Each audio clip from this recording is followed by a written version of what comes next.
دریای خزر یه شاهراه تجاری حیاتی و استراتژیک درست در قلب آسیاست.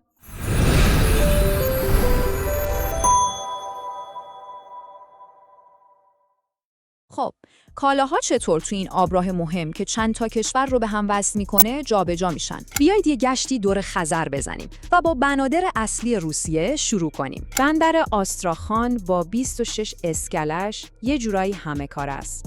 از کانتینر بگیر تا ماشین و فلزات. همون نزدیکی بندر اولیه رو داریم که تخصصش تو بارهای فله است، مثل سیمان، کود و غلات. و اما ماخاچکالا، این بندر تنها بندر بدون یخ روسیه تو خزره و برای همین کل سال فعاله. حالا بریم سمت شرق به قزاقستان. اینجا بندر اصلی و مهم بندر آکتاو هستش. اگه بریم جنوبتر میرسیم به ترکمنستان و بزرگترین بندر اونجا، یعنی ترکمنباشی.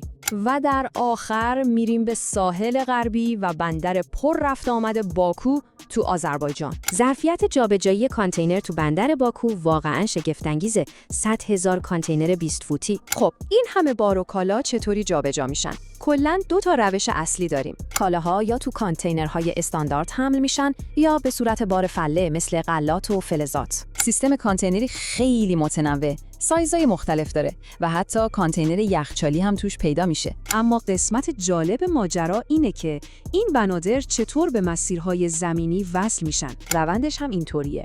بار خیلی راحت از کشتی به قطار یا کامیون منتقل میشه و به مسیرش ادامه میده. پس نکته اصلی اینه که با یه سیستم هوشمند و یکپارچه برای حمل و نقل روبرو هستیم. در واقع کل این شبکه طراحی شده تا یه روش اقتصادی، امن و مؤثر برای تجارت باشه. اینجا یه سوال پیش میاد، با تغییر مسیرهای تجاری دنیا، آینده این شاهراه دریایی چی میشه؟